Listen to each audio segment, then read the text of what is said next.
Just want to introduce Reverend Canon Dr. Ellen Loudon, who's going to say a few words of welcome. Indeed, welcome to Liverpool Cathedral and to the dining room, the concert room. We're in the concert room. For those of you that I haven't met, my name is Ellen Loudon. I'm Director of Social Justice for the Diocese of Liverpool and Canon Chancellor at the Cathedral. My job is to direct social justice, which I don't really know quite how you do that. It's a bit like herding cats, really. But one of the great privileges I have is to be able to host and welcome people to public conversations like the conversation that we're going to have this evening. And it's really good to welcome you, Jon, as well. And welcome Engage to this event. We've been planning this event for probably about 3 years, and then a lockdown came and we've had to move it around. So it's been well worth the wait, I think, for this evening's conversation. So you are more than welcome. Unfortunately, I can't welcome you up into the space this evening because that's been closed. But if you haven't been into Liverpool Cathedral, do come and explore on another night. So welcome, and welcome, Jon. Very much. And I'll hand back to Jerry.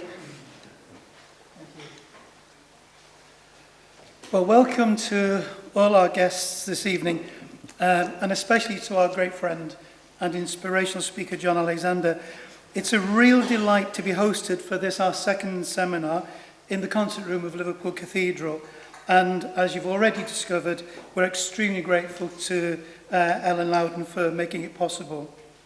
Before we start, this is something we always do at all our Engage events. Just turn to the people around you that you never came with, and just tell them your name and where you've come from and why you're here. Just 2 minutes. But it must be people you didn't come with. Introduce yourself.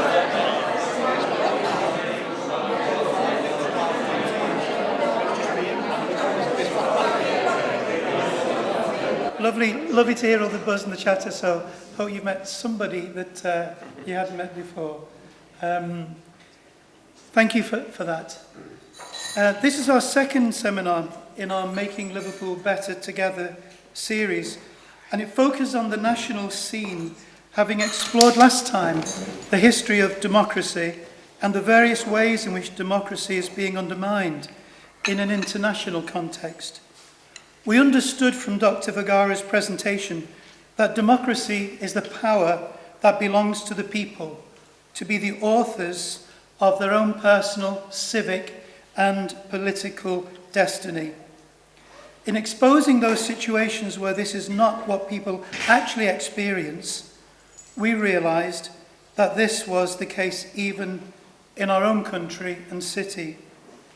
So this evening we narrow our line of vision to look more closely at what is happening across the UK, in our towns and cities, in order to draw inspiration and encouragement from what citizens are doing in their different places. Citizen engagement and empowerment are crucial if we are not to resign ourselves to a fatalistic approach, leaving the direction of our society and culture to others to forge. The quality of our shared life in the city depends upon how we all relate together and cooperate with one another to improve what needs improving.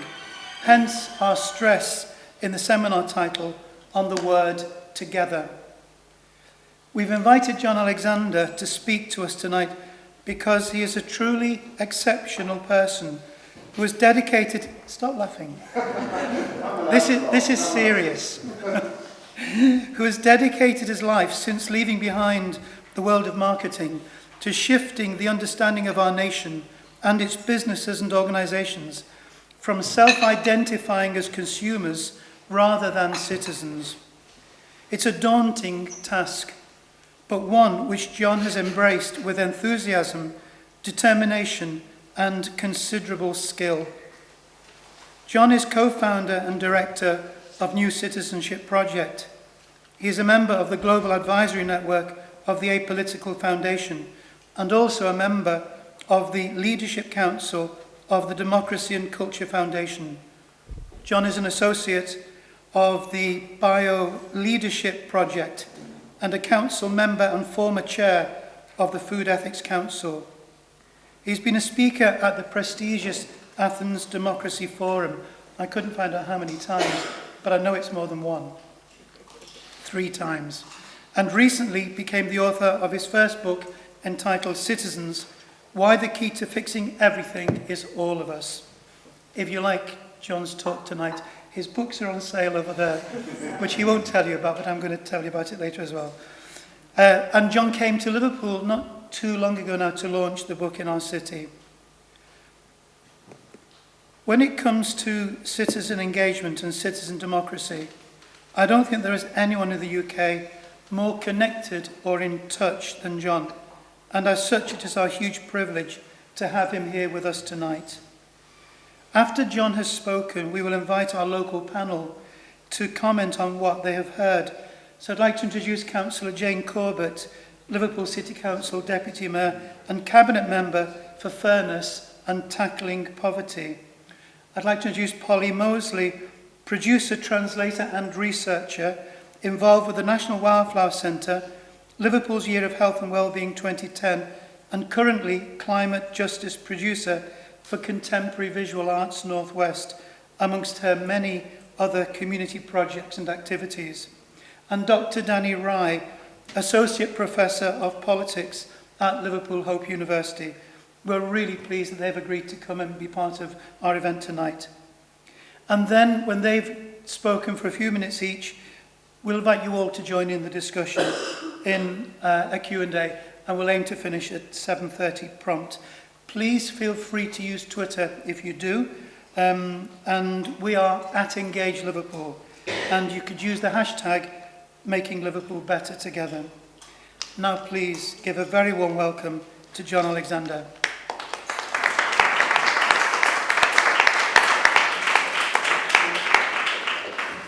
I'm going to use this one. I'm going to see if this works. I think this works. So I'm going to move around because that's what I do. Because despite that very serious introduction, I'm essentially half human, half Labrador, and I find it very hard to stand still. I like to get overexcited about things.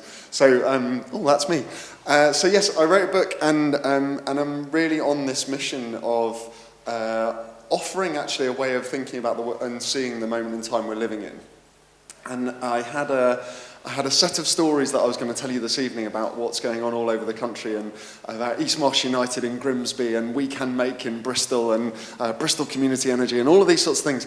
And then I was talking to Jerry on the way here, and being reminded of what I should have thought about from the beginning, which is all of this stuff is actually also happening in Liverpool. So much of it going on in so many different ways and places. And so I threw it all out.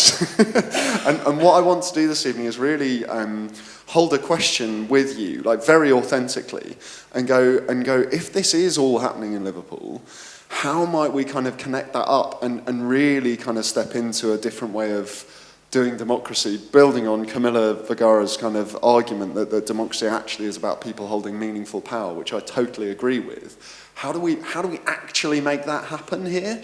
Because Liverpool has the heritage and has the pride and has the culture and has everything that is going to be needed to make that happen and be the place that sort of leads Britain into a new era of democracy, which we so badly need. So how do we do that? Is really sort of just to frame up like some of what I'm going to try and hold with you, and I'm going to offer 2 particular stories from around the UK that I think and really make a first proposal for what I think could happen. I don't know exactly how to make that happen, but I'm going to make a bit of a proposal, and then we'll see where the conversation goes, and we might end up somewhere totally different. But before I go into those 2 examples from the UK, I wanted to start by sharing with you my favourite story from the research for the book, and just paint a bit more of a picture of why I think this task of connecting up is so important.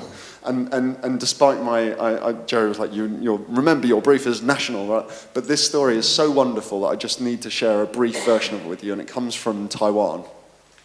And it's the story of the transformation of the Taiwanese government over the last 10 years. And I will do it briefly, but it speaks so powerfully to what I think this moment in time is about. And so what happened there was, back in 2012, the story begins with the government launched what they called the Economic Power-Up Plan. and they said, the TV advertising things that said, don't let's waste time talking about policies and complicated things like that. We'll get on with growing the economy and you get on with your lives. It was basically shush little people, just go shopping in that communication. Feels a little bit reminiscent, frankly. And in response to that, it seemed to go down okay. But a group of hackers, because it's Taiwan, it was going to be a high-tech version, but a group of hackers started to organise. And they called themselves GovZero. And what they did was they created parallel websites to government websites, all with the URLs g0v.tw. And they said they were forking the government, which is always quite fun to almost swear. And on these websites, they scraped a load of data and made it possible to kind of comment on budget items and upvote and downvote and download conversation menus so you could discuss what the government were doing at home and what could be possible. And it was essentially a kind of arts project that reimagined the relationship between citizen and state. And it kind of grew. It wasn't massive, but it grew over time. And 2014 came along and the government tried to rush through a trade bill with mainland China that would have really threatened the country's and people's autonomy, really. And a protest kicked off at that point, Occupy-style protest. The protesters occupied the parliament. And the GovZero gang got a broadband connection in and started streaming what the protesters were doing via social media and then picked up in broadcast. And what they were doing was using the GovZero tools to debate the clauses of the trade bill. So, and people could see that this was what was happening. And at this point, the critical moment came because the pressure came on the Speaker of the Parliament to beat the protesters out. And everyone, I've interviewed loads of people, everyone thought he was going to. Member of the governing party, by affiliation, all of this stuff. But not least because the footage was all over Taiwanese TV. He didn't. Instead he said, this is what this space is for, this is what democracy looks like. And in that moment, the whole story really flipped. He promised to make that the trade bill would get due scrutiny if the protesters left, and so they left 3 days later and cleaned the parliament from top to bottom in a beautiful kind of... and trade bill got due scrutiny, got thrown out. 6 months later, there were municipal elections all over Taiwan, and candidates were elected who'd stood by the protesters, often from nowhere. In response to that, central government invited one of the leaders of the hacker movement to become a mentor to a government minister. And started to bring in the operations of GovZero into central government. 2 years on, presidential elections, power changed hands, and that leader of the hacker movement became a minister in their own right. So hacker to mentor to minister in 4 years, which I think is quite a nice kind of. When people say it's going to take forever, you're like, well, when it starts. And at that point, they really started bringing these models and these approaches in.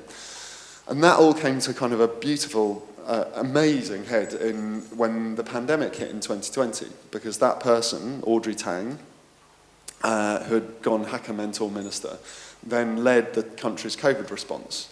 And the way it was framed was they said, we are going to handle this by tapping into the ideas, energy and resources of everyone. We're going to treat this as a national team effort. And they even went so far as to characterize their response by 3 principles. Fast, fun, and fair were the 3 principles. They did all these crazy... This is all true, by the way. I haven't just been smoking something and then wandered in off the street. I couldn't believe it when I interviewed people about it, when I interviewed the people there, but it's about to get crazier. So they did all sorts of stuff. They set lots of high-tech things. They set challenge prizes where people could... to win awards for sort of creating apps that would track face mask availability in case outbreaks and all this sort of stuff. They also did some really low-tech stuff, and my favourite story within the story is that they set up a phone line where any citizen could ring in with ideas for how the country's response could be better. And my favourite story within the story is that a 6-year-old boy rang up and said, the boys in my class don't want to wear their face masks because they're pink and they think that they're girly. So you need to do something to make pink face masks cool, and I think you should work with the baseball team. And 3 days later, I told you it was going to get weirder, 3 days later, they had half the Taiwanese baseball team, the president, and the little boy, all on the national televised press conference resplendent in their pink face masks. And then, like, the coup de grace is always, they set off a wave of pink is cool memes around the country, and Pink Panther was brought back onto primetime TV and stuff. Yeah, I told you it was going to get madder. But the same point at the heart of this is that the understanding of what democracy is and how you best approach the challenges of an increasingly uncertain and complex world is by tapping into the ideas, energy and resources of everyone. By understanding within that such fairly obvious truths, actually, that the best people to tell you how 6-year-old boys think are probably other 6-year-old boys, not the central government, right? And that logic extends more broadly. And there was this lovely moment, the sort of real penny drop moment for me, when I interviewed Audrey for second or third time, and by this time my brain was just about keeping up. And I said at one point, people must really trust government for you to be able to do this. I can't imagine this happening in the UK. And the response was, we don't want people to trust government, we want people to hold government to account. What we want, and what I'm devoting my working life to, is government trusting people. I made that noise on the call with Audrey. And it really, and I think that sort of, that truth, that deep thing is so powerful. And really that idea and that strategy of I keep repeating this phrase ad infinitum, the ideas, energy and resources of everyone, is really what I think is being born in this moment in time in all aspects of society. And the way I would characterize that and explain it is I think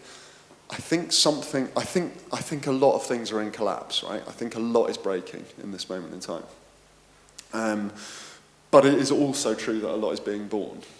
And the great challenge that the Taiwanese managed to make happen in a certain way, and we will probably have to make happen differently, was jumping from the collapse into the emergence. And the sort of framework of ideas I set out in the book, I think this is going to work, just to share, which is my way of understanding some of this. I'm going to share two sort of frameworks with you, two models.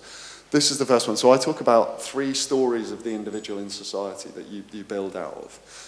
The citizen story is essentially the story I've talked about as being at the heart of Taiwan's idea. They see people as inherently interdependent. They see people as wanting to do stuff together with and through organisations.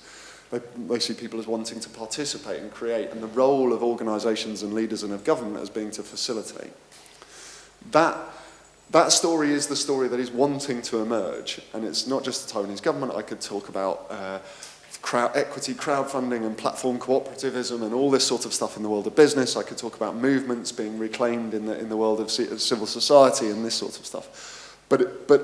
And so it's everywhere. But the problem, the great challenge we face is that we're still living by default within what I call the consumer story, which is where we've been for the last 80 years or so. And the consumer story says that people are essentially kind of self-interested. And so the task is to try and make that self-interest add up to collective interest. And so people are independent, they have stuff done for them. They demand and choose, and the role of organisations and leaders is to serve. And I would frame to some of what Camilla shared with many of you in this room and beyond, the way I would describe the crisis of our democracy is that I think what we're living in is a consumer democracy. It's a democracy where our only agency is to choose between a fixed set of options every few, well, it feels like months sometimes, but and where we're actually encouraged to make that choice on the basis of self-interest rather than on the basis of what's best for the society as a whole. And that's a deeply limiting conception, and it's one that can't hold in this moment in time. Like, this is breaking. Just as shareholder capitalism is breaking, just as the idea of civil society organisations as service providers is breaking. The problem is that and the thing that makes this time scary as well as exciting, because I think both are true, is that as this story breaks, the only really obvious and ready-made alternative is what I call the subject story, as in subjects of the king. And this is essentially the strongman leader, right? This is the kind of people are guileless and need to be told what to do, like that we will, and the strongman leader will come forward and say, trust me, not don't trust them. And the reason I want to, and so where I sort of see this so powerfully in contrast with Taiwan and the moment we had in the UK in the onset of the pandemic, just to bring these stories to life, was we had a too slow government response, not fast, fun or fair. We then had the imposition of the subject story because we had to. Stay home, protect the NHS, save lives. Very much like little people, we will protect you, da da da. What we were actually doing, though, was citizen story, right? Like in Liverpool, as across the UK, as across the world, mutual aid groups are springing up everywhere, street WhatsApp groups. Do you remember the NHS First Responder Scheme? That was set up for 250,000 people to apply to be sort of volunteer supporters, like contributors to the NHS effort. Set up for 250,000 to apply in 3 weeks, got 750,000 in 36 hours and crashed. The percentage of the population who agreed that Britain's a place where people look out for each other went from 18% in February 2020 to 64% in May 2020. Like this was happening. And then, but it couldn't be seen. It wasn't visible enough. It wasn't connected up enough. You see where I'm going with this? Like it was too disparate and not tangible enough. And so when the message had to change because government wasn't protecting us, it changed back to the consumer story. Stay alert. In control the virus, save lives. Individual responsibility. Councils go back to providing services. Stop this mutual aid nonsense. Go back to work. Schools go back to teaching children, not creating equipment and these sorts of things. And remember, eat out to help out. Like it was really directly a kind of consumer. Like to help is to consume, rather than to participate and be part of the effort. And it's really so. This I think is the way I would paint this moment. Is it's not just in Liverpool, but everywhere. I think that we have a crisis. We have a huge opportunity because we are doing this. And I'm sure many of you in this room, I know these guys all are part of initiatives that are doing this citizen story thing, but they're not connecting up yet, and so they're not tangible enough to be a whole that can kind of take over. And so this is the second model I want to share with you before I get into my two examples from the UK and then shut up and see what these guys have to say. This is a theory of change. It's a horrible diagram, so take a deep breath before I explain it and make it look less horrible. But this is a theory of change called the two loops theory from an organisation called the Pekana Institute. And really, what's going on here, I'm going to dance a bit, is that they say that the argument here is about how fundamental change in a society happens, how paradigm or story change happens. And so the old paradigm is this curve here, the one that's declining. And the new paradigm is this one here. So apply consumer and citizen to those things, right? The consumer, and there are times when when the old paradigm is dying and the new one is still taking shape. And and that's where I believe we are now. Like we kind of all know it's broken, right? At some level. But this story isn't quite built up enough to take over. And what they say, and the reason for these labels, is in this time there are some key tasks that are involved. So that the new paradigm emerges first in sort of disparate form. That's what the dots represent. It sort of pops up in different places, and it doesn't see itself as one coherent thing. And so then at that point the task is, and those are the innovators, and the task is to try and name it and give it language, and then to connect it and bring it together, and then to nourish and build communities of practice and illuminate. So you're building the path forward. So I think a lot of where we are at the moment is in this space of put Liverpool into this context. It's popping up and it is there. How do we go into connect and community of practice and illuminate so that it can actually take over and take hold? While at the same time, the sort of dominant thing, I think these guys are scribbling notes, I think this is going to get dangerous. The dominant thing is still dominant, Like we are, and we know what we're controlled by at the moment. We know what has power.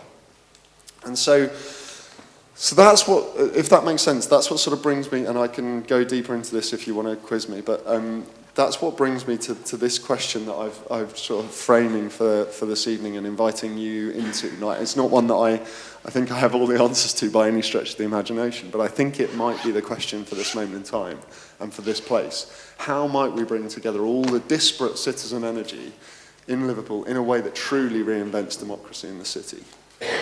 And in response to that, there's two examples that I want to share of broadly of a very similar approach that I think could be a way forward from where Liverpool is as a city, where we are as a community, and they come from two parts of the UK that are quite different actually.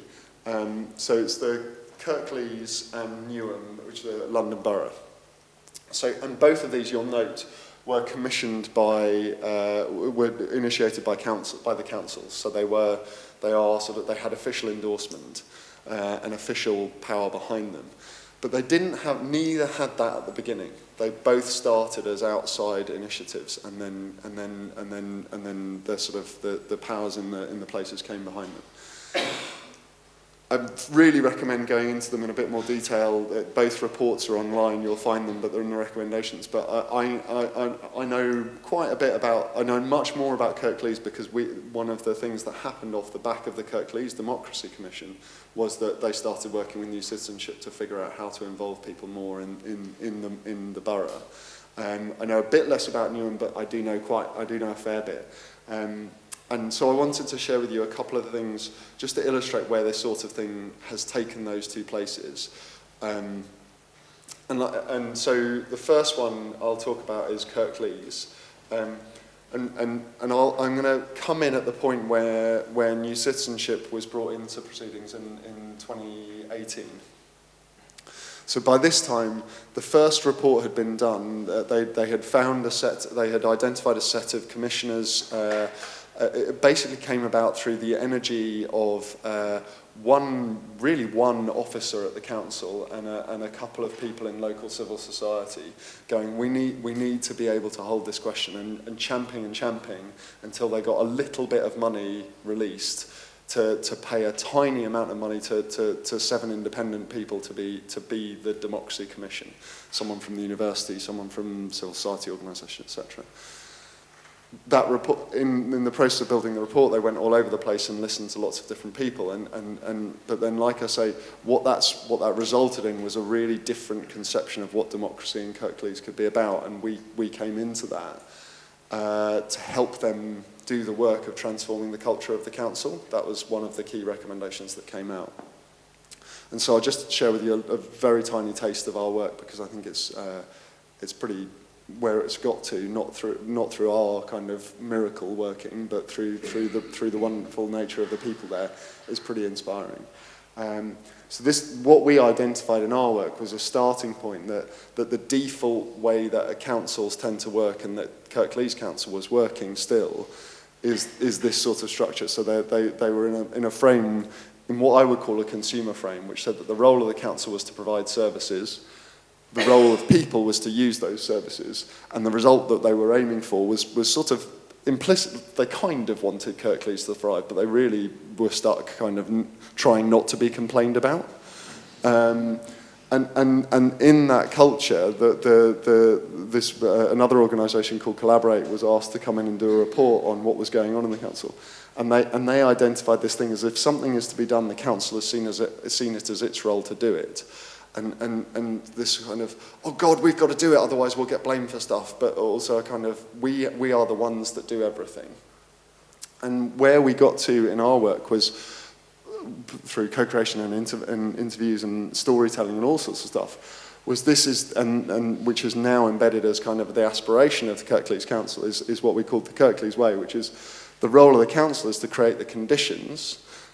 The role of people is to make the places where they live better themselves, and the result really is that Kirklees thrives. And this was someone inside the council said, the thing we have to recognise is that we can't change outcomes, we need to help people change outcomes.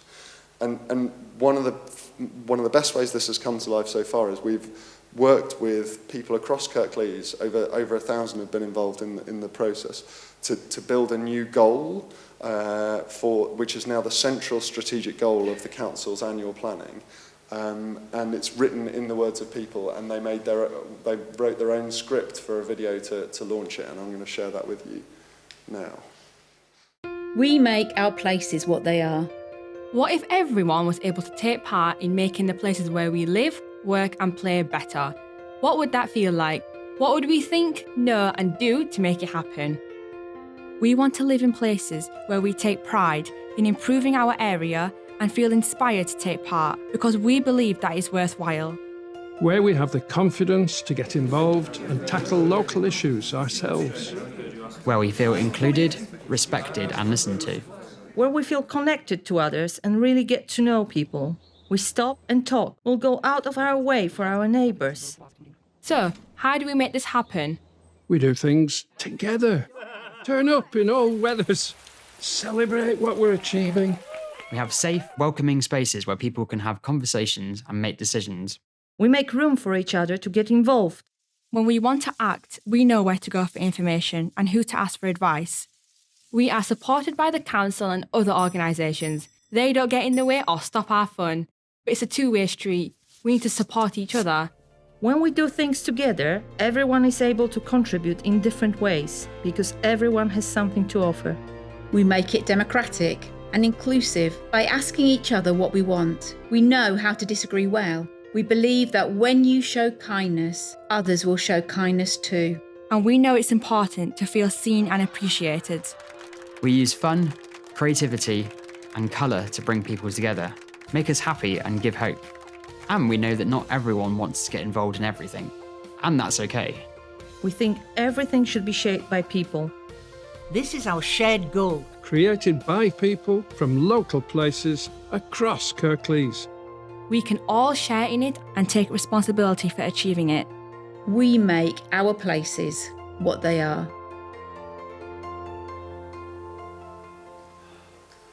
So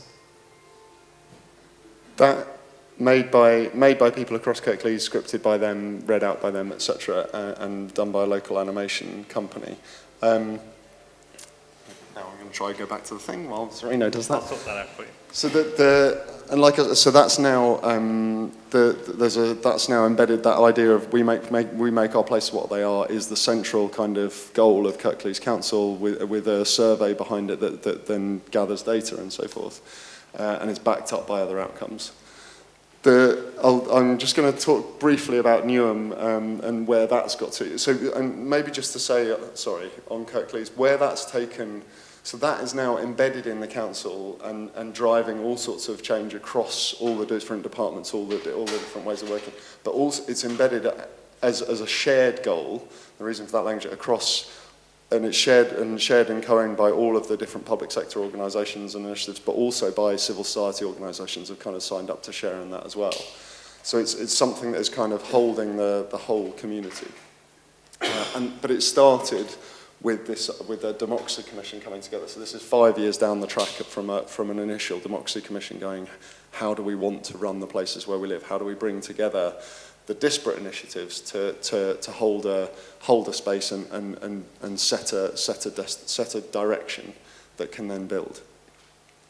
The Newham Democracy Commission worked in a similar-ish way. Although it was commissioned, Roxana Fiaz, the mayor of Newham, Labour mayor of Newham, was a champion of this and leaned into it, and so it got going quicker. And they found 7 commissioners, paid them a tiny amount of money again, but had a bit of a budget to do public engagement, so they were able to do a whole load of conversations all over Newham within the course of a year. And the key recommendation that came out of this was trying to get to a Newham model.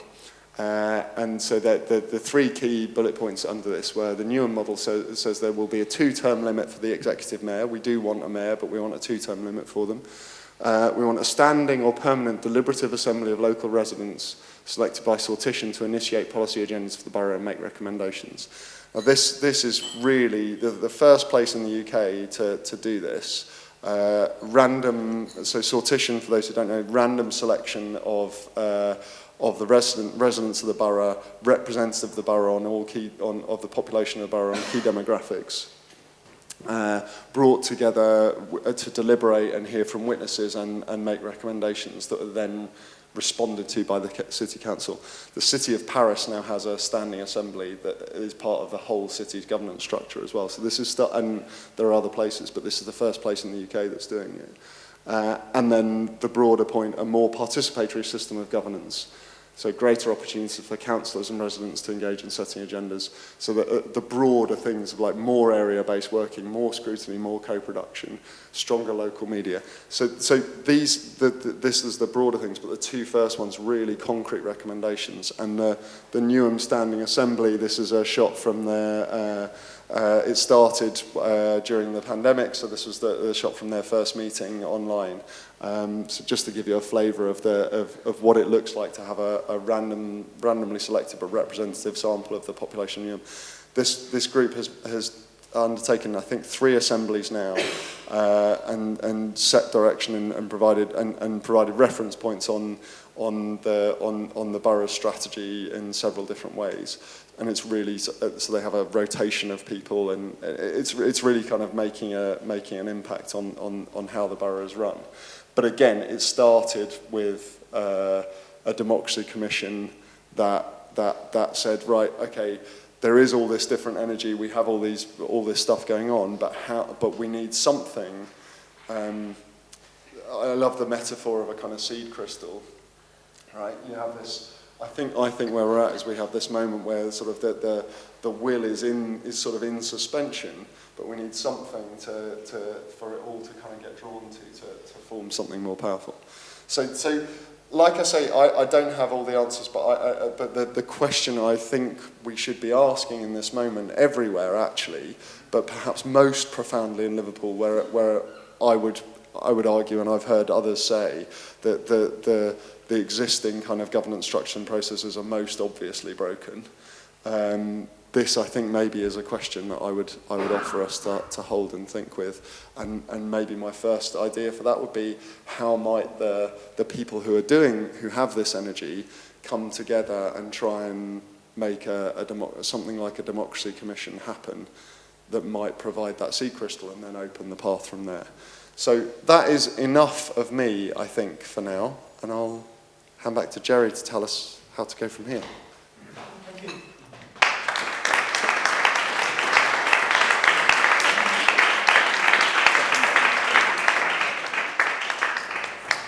Okay. John, that was amazing. Fantastic. We'll get a chance to absorb some of that by listening to a local panel. This is something engaged in for about a decade now. We learned very quickly in our first seminar that we did, which is probably about 12 years ago now, that when you just start a discussion in Liverpool, we fall out with each other and there's all kinds of different groups and arguments, and it wasn't very pleasant. So we then came up with a different system, which was this international, national, local. So let's look at the very big picture, what's going on in the world. Let's look at what's going on nationally. By that time, Liverpool people are going, ooh, we've got something to learn. We're not exceptional as we always think we are. So it's worked really well, but in each stage, we have a local panel so that we can listen to the bigger picture and then get a quick reaction. So it's a quick reaction. So 3 minutes, if you can, just to comment on what you're... Danny, do you want to pick up the microphone? And you speak first, and we'll pass it on, okay? Right. So I'm going to try and keep you to 3 minutes. Okay, I'll be brief as I can. Thanks, John. That was really, really fascinating. And I think what I get from that, and I think as well what I've observed in some of my own research on related areas, is that, in a sense, the movement is already there. Yeah, the citizen movement is already there. There's potential, talent, creativity. You can see it in a city like Liverpool. The little community projects that are dotted all around the place. And I think the key is, if we are, and I kind of think you could be right, that we are a time of change. We are a time where things are perhaps creaking and new things may be emerging. Some of that, I think, is driven by things like technology and the way that we communicate and so on. And that's got a dark side as well, which we have to be wary of. So the question is really, I think, how we set that free and not stifle it or prevent it from being born, as it were. And what opportunities does, for example, the available technology that we have offer for exchanging ideas, for facilitating action. But also, what can our more, our physical community spaces and organisations offer as well? What can the churches do? Other community organisations and so on, for instance. What can our educational institutions do to help shape and encourage that confidence, if you like, that people have, or the sense that they can do something to change the world around them and govern their own communities, if you like. So those are the sorts of questions that it raises for me. And what does it mean for government? Came to my mind, and that Newham project, I wasn't aware of that. That's fantastic. What an amazing project that is. And if that can be sustained and spread, that will really, I think, make a massive difference to a lot of communities. I think the other side of the question is how we sustain those things and ensure that they have they put some roots down. Part of that is going to be about feeling effective if people are participating in those things and feeling that it's just a talking shop, they're going to drift away. If it's actually doing things, then that's going to make a big difference. So I think that would be my main observation, but it would also be to be conscious of what we can not do to stifle things, if you see what I mean. I think equally any of those kind of factors can either act as facilitators or they can crush these nascent movements. Okay. Thanks very much. I think this movement of sort of natural degrowth and time we've had over the pandemic, perhaps to reflect and shed some of the things, and then coming back kind of into social gatherings and deciding about, when you talked about leaving the marketing business, it was quite a major decision at a point in your life, which meant actually stopping quite a lot of things, and stopping extraction of fossil fuels, stopping hard engineering. These things are kind of wired into our system very deeply. So I think when you talk about citizenry being dependent on fair taxes, these aren't kind of small things to work on, but in all of the films, the kind of metaphors of growing, of community gardens, of these green and open spaces is something that has really influenced me. So working on the wildflowers, to have this vision of a mosaic of habitat across the city linking green and blue spaces, which I know something that Engage has been involved in, I think it's kind of really powerful, and what Liverpool has as a condition that other cities don't have, perhaps, through the Hillsborough campaign, is a sense of justice, a sense of social justice, which relates to climate justice, racial justice. It also has a skepticism about mainstream media that is very deep set. It also has an integration of pop culture with high art. So this kind of not shunning folk art, but valuing popular culture and celebrating the craftivism kind of way of working. Liverpool does that a lot, and it feels like that curve is starting to really grow. So I just think in terms of considering the resources that are there by framing wealth as time, as health, as seed exchange, kind of abundance in nature, bringing back those things which were stripped away from this city in the 90s in quite a brutal and violent way, is something that people are doing, but finding ways to mainstream that into the way that the spaces are tended for, so it's not just with machines, it's by hand and so forth, is something that...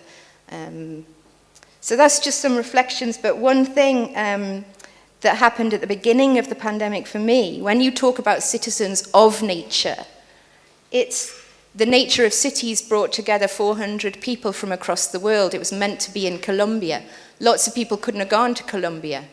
Half of it was in Spanish, but we were hearing kind of things from other cities in the world about this kind of growing work that were really inspiring. And then it was done again after the pandemic, and the numbers were tiny because it was that need. And it didn't really matter, because I think that's the point, is that when things happen in an intimate way, the people in this room, it's still actually really powerful.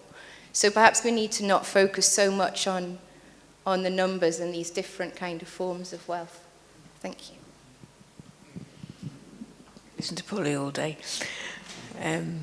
Just the difference the wildflower stuff has made in Everton, where I've lived for a long time now, and the connection between art and community and creating spaces where people just connect. I mean, do you think of all of those lovely conversations we'd had up on the top hill in the park, and just throwing the seeds out into the ground.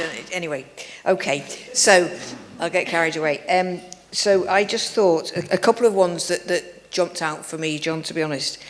One was the jump from the collapse into the emergent. So I've just come from, I was just on time, Jerry. I've just come from a meeting in the town hall, which I chaired, which I'd pulled together on the back of the cost of living crisis. So there's probably about 60 different organisations, groups, networks that were represented there. Not perfect, but it was there. And we hit 4 big themes: housing, income, fuel and food. And I tell you what, the passion in the room, but also the realism in the room, and also the hope in the room, given what everybody is going through in this city, and more people going through in the city, was quite extraordinary. And I sort of hang on to that great quote by Raymond Williams about to be truly radical is not to make despair convincing, but to make hope possible. There was another one about your picture, John, of the connect and the nourish. So today was very much around connect, and then it was nourish and making sure that those relationships that have been there for a very long time across the city now are nourished, because at the moment people are so stretched and so tired that we do all need to nourish and look out for each other. And we felt that in the town hall. I think the other thing for me is the principles that we work to. So I've been involved in what we call the Poverty Action Group for a long time now. And we set up a basic needs list, which is Maslow's hierarchy of needs updated. So, we've got digital access in there, for example, which is a basic, isn't it, now? But then lovely Colin Heaney said, well, what about a way of working? That's one of the key things. So he came up with 3. So if you're a blue in the room, it's EFC. And if you're a red, you can actually change it to L. So E is empowering each other, or if you're a red, learning from each other. F is flat structure, so whoever is around that table is welcome to that table and is treated the same. And C is collaboration. In a little tiny organisation I'm involved with, we've grabbed, which I got involved with in 1981, where weirdly, that was going from the collapse to the emergent, actually, where we had fires in a tower block I was living in. Although it was smoke, it wasn't the fires coming, it was the smoke. But suddenly out of that came everybody coming together. So I got involved with the organisation then. And we use that famous quote about nothing about us without us is for us. So we grab onto that. And what I find is that having relationships built on trust and respect, it's gold dust. And then you've got your networks built on that, and then you've got your nurturing and your nourishing within that as well. So I absolutely love this stuff, and I think Better Together goes back to Shepherd and Warlock as well, doesn't it? Among other people. So this is special, so thanks very much.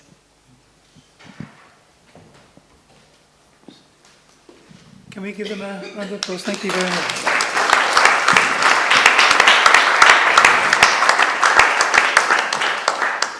So having heard the speaker and having heard some reaction, just turn to the people you spoke to originally when you introduced each other. What have you heard tonight? What did you like? What didn't you like? What question are you formulating for our next stage? So 3 or 4 minutes just chatting amongst each other. Off you go.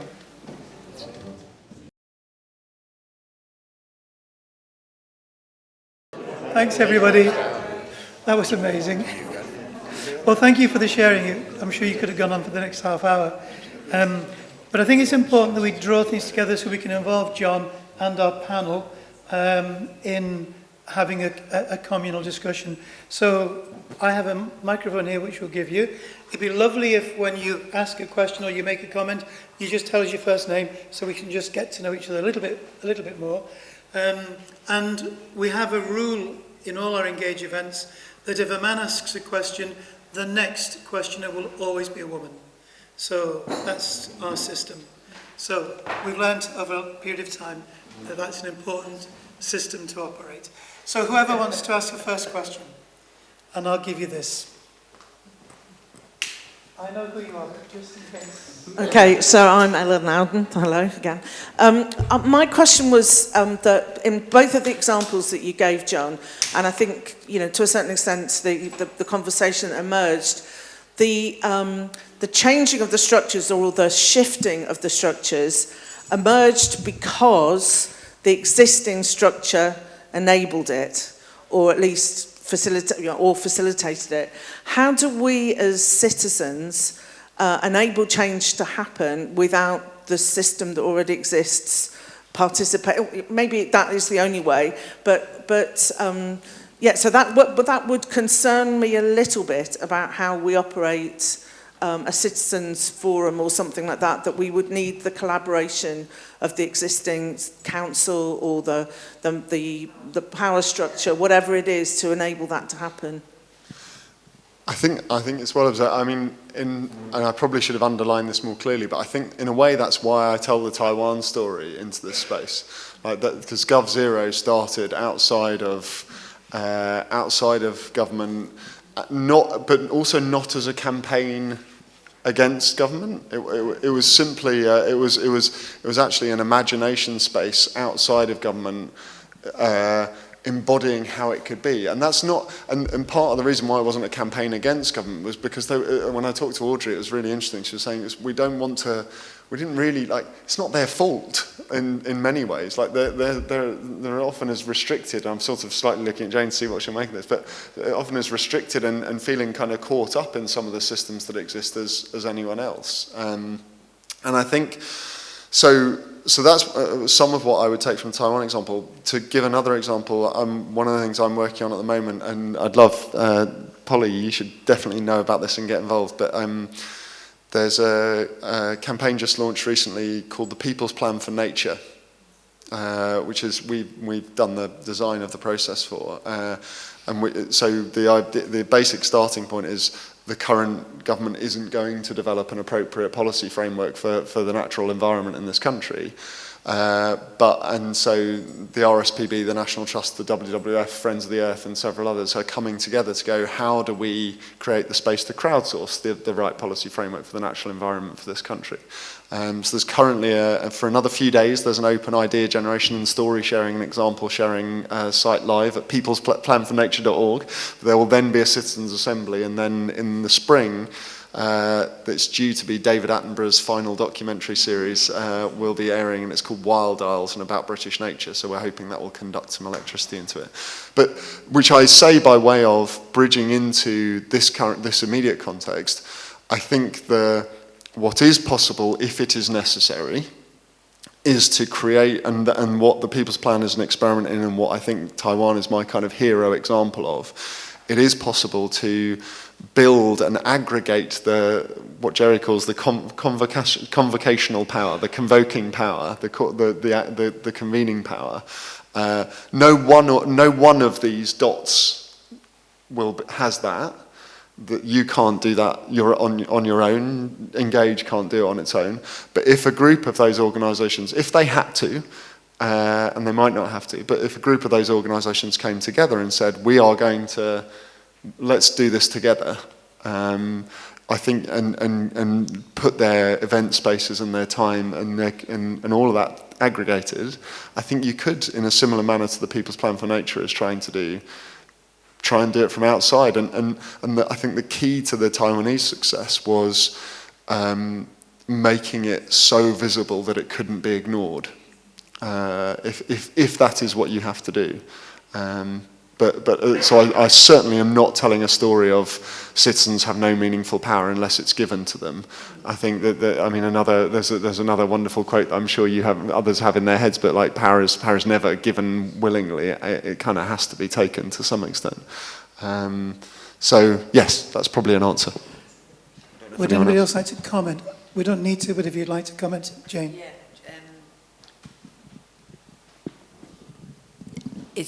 I find this really interesting because I came to Liverpool when I was 17, helped out on a play scheme, and suddenly found myself living in a community and being looked after by kids, actually. So I was 17 and the person that actually looked after me was 12. Because I couldn't understand what anybody was saying, and I didn't know how the system worked, and Mary came alongside and basically looked after me. And she'll say, "No, I didn't." I said, "You actually did, Mary." But there's something about sharing power, but it's also what power is for. And it's, okay. In terms of being a councillor, I wasn't looking to be a councillor. So in 2002, the person who was local councillor in Everton stood down right at the last minute with about 2.5 days to go before the papers had to be in. And I was their agent. So there was no one else because I was on the list for the following year in case I was needed. And I said, "I don't want to be this, actually. I just want to carry on with being a member of the community development, all of that." However, if you are a councillor, you then are in a really privileged position to be able to help use those structures that have to be there in law. So planning, classic. I mean, I know that drives you round the bend, particularly a lot of people probably in here about planning. So interestingly, there's a 6-week consultation about to come out on community involvement. So it's the strategy for community involvement in planning. If you then go to what Jon said, actually, if the local people who are involved in all of that beautiful green thinking linked up with the guys that you're talking about or just fed in anyway, you would suddenly have a different way of engaging people within a structure. So if you look at our little patch, mid-80s, we were basically smashed to bits. Now, you could say, yeah, the housing was appalling, but when we did a big survey around the area's community, we got about 500 responses out of a group of about 800, so it's not bad response rate. 86% of people said, we want the housing down because it's so shocking. However, we want to keep this housing, these little bits, and we want to have us involved in redesigning the community with decent housing. So there are ways of doing that where suddenly then you go to the council, and if the council is in a different sort of space where it's trying to facilitate rather than controlling, then it's like, well, tell us about that. What's happened? What do we do wrong? Or we've got new people in here. Tell us about that, because we don't know it all. We've got the structure here. We want to facilitate. So I love that, your third one over on that lit, because that to me, I got, facilitate. Thank you. I just want to come back before I'll come to your question. Engage was promoting and facilitating neighbourhood planning in 3 areas, all of which opposed, frustrated by councillors. Terrible. And you only need about 2 people if you do a neighbourhood plan from the government's point of view to flip the thing over. Yeah. So, we were going down a neighbourhood plan a few years ago, 20 years ago, and we decided as a community, no, we're not going to go down that route, because all you need is a couple of people to say, go away, and you've lost that whole momentum on it. So But it does work. It does work as well. So, and it's statutory. Sorry. Hi, my name is Ronnie. This is a question for Jon. In your role as a marketing person, so I'm putting you back in your job. I really liked in your book, and you mentioned it before, your idea about we're at the bottom of a curve, but we're at the beginning of a potential paradigm change. Now, if we're going to achieve this paradigm change of shifting from the consumer society, with still a bit of we're subjects of he's not my king and all that, if we're going to shift that to a citizen society, it's quite a big conversation, and what we talked about in our little group here was how do we keep the conversation or include in the conversation that big shift and not have us all immediately move into, well, actually we'll get it by having 25 more of them in Bootle, 16 more of them in Netherley and blah, blah, and then we split into the factions that we all love and we're quite happy in and we'll argue till the cows come home. My thought about how you do that is what your book is basically talking about, is in a way the same thing that Socrates was talking about 3,500 years ago. How do we want to live? And so my question, to stop burbling on, is if you were an advertising executive still, how would you market that? How do you want to live? Because I think it's the most interesting question that I go around asking people all the time. People are not short of answers, and they do get quite engaged in the question. I diverted myself into a few years of looking at utopias and why that hasn't worked over the last few years. But I think it's all about better, how we want to live, and where we're going. But what would you do? How would you market that so as we don't factionalise and break up easily? I mean, you compared me to Socrates, so I'll take that. No, look,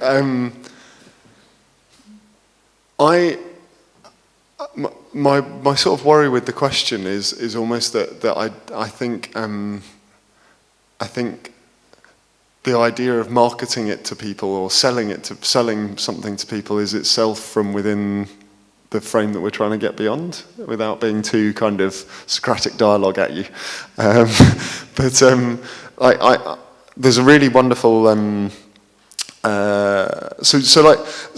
come to Liverpool before and talked about things like the Paris model, which Newham is somewhat inspired by. So in Paris, there is now a standing citizens' assembly, 100 randomly selected Parisian citizens who are representatives of the city population. They have a triple remit. They hold the elected council to account and publish a report on them every year. They can commission up to 4 issue-based citizens' assemblies every year on issues that they choose, and they decide the theme for €100 million a year of participatory budgeting. And I came and talked about that and one or two other things. I was like, yeah, Liverpool should do that. And people just, and I tried to sell it by going, it'll be amazing. And people are like, you can't do it here, or whatever. But like when you try and sell something, I think that's almost in itself the wrong approach. So where I'm putting a lot of my effort at the moment is like, and it comes from a really lovely proverb I came across, which says, goes, tell me and I'll forget, show me and I might remember, involve me and I'll understand. And it's like, how do we create, is it? Thank you, it's Chinese apparently. How do we create, what I'm trying to work with is like, how do we create and it tallies to a phrase that, it sounds like you've read the book, a mentor of mine talks about social acupuncture as being the task in this moment in time. And the idea that the energy for this sort of different way of doing things is already present. It's about creating the points where it might kind of take hold and become something.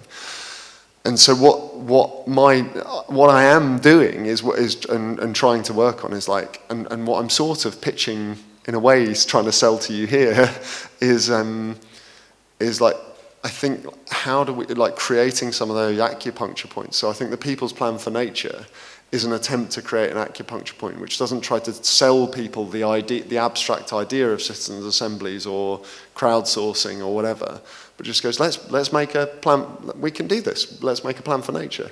And what I'm sort of saying here is, like, why not? Like, let's these people in this room, let's create a democracy commission for Liverpool, and rather than just be consulted on, do you want a mayor or not? Let's figure out how we want the city to be run.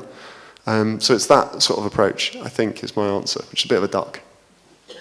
Yeah, I just wanted to add something to that, because as I said a minute ago, I think a lot of this is already happening. People are already doing things, if you like, for themselves. You look at the lots of little community garden projects and various other kinds of things that you see around a city like this, for example. And a lot of it is a matter of kind of, I don't know, linking those things together. Some of this sounds a bit like community organising. Some of you might be familiar with Saul Alinsky, who's the kind of, credited with sort of this idea of community organising. And one of the things that he said was that you have to have goals, you have to have something you're reaching for, and it may be a fairly kind of low level, if you like, local, relatively mundane thing. But in doing that, the objective ultimately is people power, and it's kind of encouraging people to change the way that they see the world around them and the role that they have in making a difference to it. Not waiting for others to do it for them, but doing it for themselves. And it's in the act of doing that if you like, the movement, what might become a movement, is built. Yeah, I think what Liverpool is, what's happened over the pandemic in the last year or so for me, and what's happened in my life at various points, is that I've got sick and I've had to take time. I've had to take time to think, even if I didn't want to. Like, I might have been in some kind of coke-fueled media or advertising environment, and I do think that most of our media and advertising things are kind of on some kind of stimulant. And I think that unless we take that time to think, whether it's through grief, whether it's through illness, whatever, we can't do that curve. And I kind of think, like, Ian Byrne has really good ideas for campaigns. They gain traction, but then if they're acted on too fast, you're not going to use ecological materials. You're not going to get the community behind you. You're not going to do stuff because you just want to have a solution. And all of the people in the political class, so busy all the time, so busy doing everything. It's not giving the time for that kind of like ecosystem to thrive. But I do think the Hillsborough banner maker who made a memorial banner called You'll Never Walk Alone, and then changed it 9 years later to like, We'll Never Walk Alone. That was part of his healing process. And there are these kind of campaigns that in Liverpool people have got behind over time. And if you allow the space to come, they have been amazingly unifying across the city. But sometimes there's just never the time in the decision makers or the media thing. Thank you, that's really, really helpful. Sorry, you're a man. I'll come to you in a moment. She wasn't a questioner. Would a lady in the audience like to ask a question?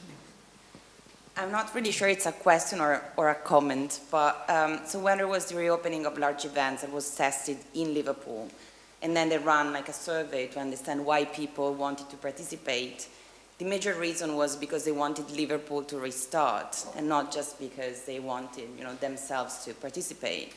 But then doing that while going to a concert, of course, was the way to go. And everybody wanted to go. They had a lot of, despite the risks, because it was not tested, they really had a huge response.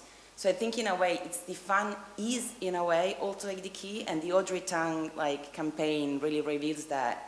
Because there were loads of infographic about, stopping stockpiling with the Prime Minister that was really making fun of himself.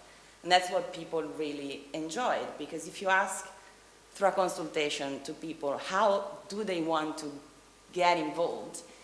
The process, they just don't want to engage in the process, because I think what the real message should be, well, you can do it, and let's cut some of these steps.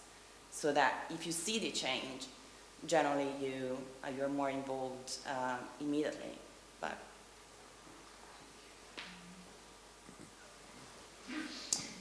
yeah, quickly, just to follow on, in a way, this idea of simplicity is often the key rather than complexity. And it's about being grounded too. So one of the most impressive speakers I ever heard was a guy called Wilman Helmreich, who walked every block in New York City and was a social planner. And he said he learnt more in that experience than anything he could ever done in terms of strategy and looking at maps from overhead. So I would say I was an urbanist. I'm also an ecologist. But the great tragedy which is seen for the world, is painted in ecology, is something they call the tragedy of the commons. The tragedy of the commons. It's an ecological essay, and it's used to say why the world is falling to pieces. In other words, we can't cooperate to hold it all together. Now, the woman who broke that mold was the woman who won the first woman to win the prize for economics, Eleanor Olmsted, who's a Canadian. And she did prove it wrong. And the thing is, the wonderful thing is, it is about this kind of commonality and reinventing the commons in a very practical way, which is part of our history in the way it links back to, as far back as Thomas Paine, really, in terms of why are there public parks? Even in New York, why is Central Park in the middle of Manhattan? And we can flip it, like James says, if we're willing to kind of build our confidence, and we have lost our confidence in a municipal way. A municipal used to be such a grand word, and what is it now? It's seen as boring. People use the word municipal in the sense of it being boring. It used to be grandeur and aspiration. So, in bringing things together, and I don't think, I'm very keen to press the nature message, but I think it is about society, and I think, in terms of, I saw a very moving film which Jane was featured in, actually, in terms of their early experiences in Everton. And it seemed what made the big difference was people did a course, and Jane will probably say in public speaking. It was about being willing to speak, challenge power, and challenge circumstance. And I think, we almost have to relearn some of those lessons. But everybody should watch the film, and it related to that meeting with this William Helmreich called Citizen Jane, which was Jane Jacobs. It's about a sense of vitality and why it's needed in cities, and not missing out on the simple stories about what vitality means. Thank you very much, Richard. Would anybody like to comment on the last two? Yeah. So, Richard, thanks for that. Briefly, if you can. There was a gang of us, and it was a Speaker with Confidence course for women. There were a couple of men in there, but it was basically for women. And it transformed a lot of lives, because suddenly people were actually getting heard and their voices were getting heard. And then the voices were getting heard, but then they were listened to. And suddenly it flipped it. It changed the whole dynamics. But the difference then was that we had some key people who did have power that was being used well. They weren't in the council. It was a weird time in the mid-80s. They were in housing associations, a couple of them, but they were people focused. But what they did was they genuinely wanted to learn off the local community. So they weren't just listening, going, yeah, there you go. So it was a together, and it was quite extraordinary. I mean, those visuals took me right back, Richard. Yeah. We've invited every social housing provider in Liverpool to come to the seminar series. Really? Yeah, everyone. I just wanted to say one short thing in response to this lady's comment, which is which you're just making me reflect. Sometimes it is actually better and more powerful for it to be outside of the existing systems, and not necessarily to therefore, as I say, critique them and be aggressive toward them. That's not necessary, but just to stand outside them, so that we can find new language and find new ways of doing things. I think this is what you're speaking to, that it really makes me think. And it's like, because I was in Scotland hilariously last night, and talking to some people with the Scottish Government, and we got halfway through the conversation, we're already doing a load of this stuff. We published a strategy on institutionalisation of deliberative and participatory democratic structures and processes just last year. You're like, ooh! Like, and maybe there is some of your sort of selling point in that. It's like, how do we use because it's so hard from within the existing structures and processes to use the language of human beings, right? And maybe like making Liverpool better together is just like language that we would actually use. And so, yeah, I don't know, but I just wanted to reflect that and say thank you for that contribution. Another question. Thank you. My name is Anna. I went to the other event with Camilla Vergara and it was amazing. So I just wanted to congratulate all the team for that. This was a very interesting presentation and discussion. I'm coming originally from Spain, and I spent as well 4 years living in Wales. So we have a few examples in Spain, especially after the 2011, about participatory processes and other initiatives, very diverse. But going a bit out of line of everything that we've been talking now, I wonder where is the position of young people in all of this, especially for the people under 18 years old. Because if we look at the diagram that you showed, we are in a change of paradigm. In that change of paradigm, there is a lot of people from older generations that don't have a clue where that is going. And we have a lot of young people, especially under 18, that they are having very bright minds in terms of what the world is going to. So in the UK, the only experience I know is a parliamentary experience in Wales where they are trying to include from 16 years old people. I don't know in England, and I don't know in Scotland or the north of Ireland. But yeah, I just would like to listen to you, especially having in mind that education, it can be a very good vehicle to start changing the minds of the people and starting to think in participation and politics and communal change. Thank you.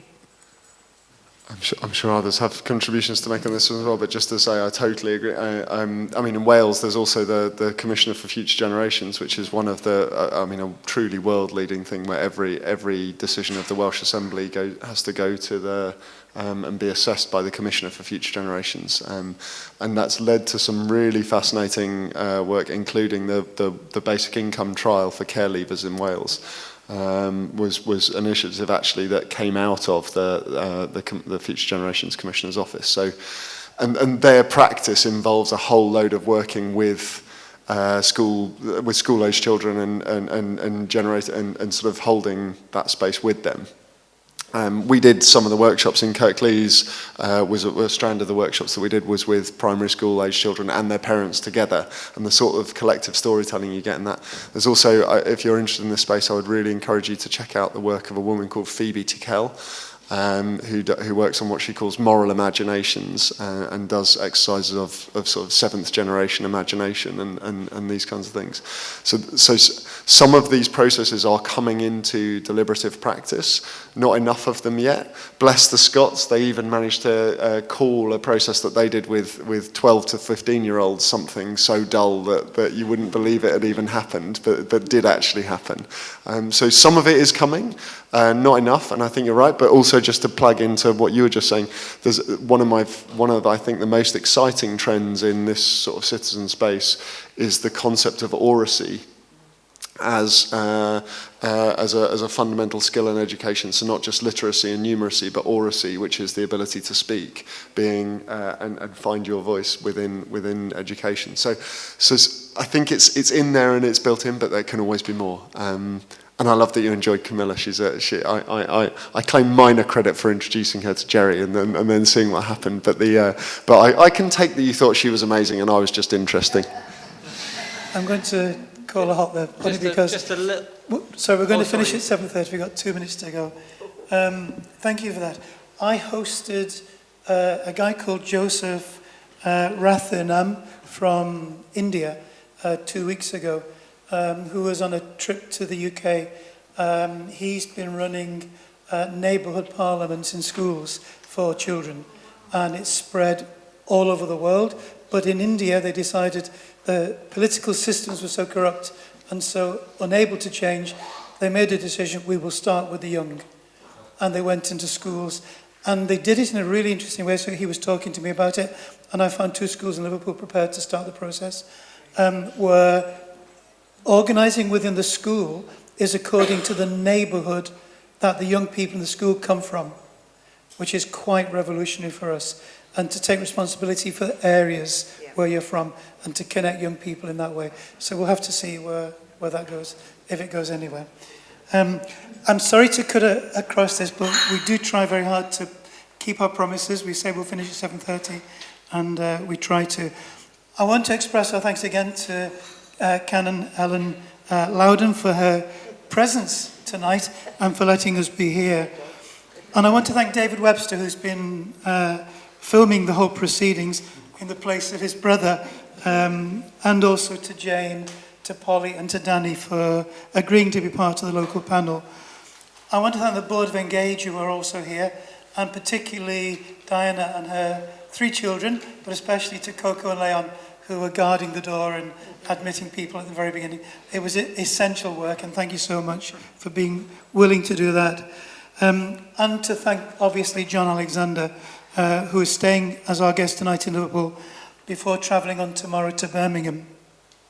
The final seminar in our series is in 2 weeks' time. It's a workshop.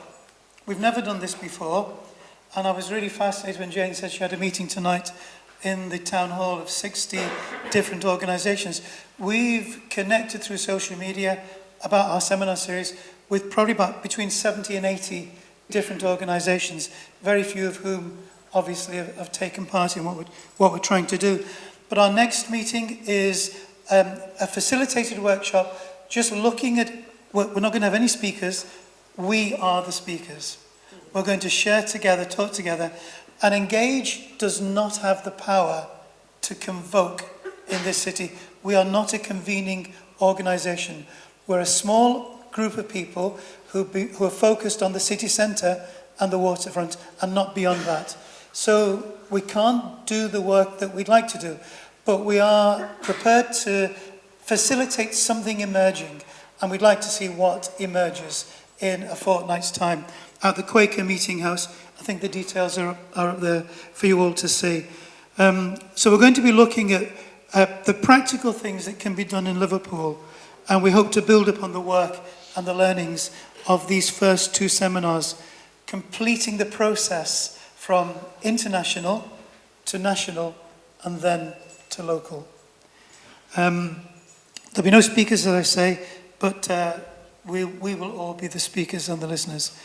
Before you go, please make sure you fill in an evaluation form. They're really important for us. We're almost 2 minutes overdue, but I want to ask you to give a round of applause for Jon and for our panel. Thank you very much.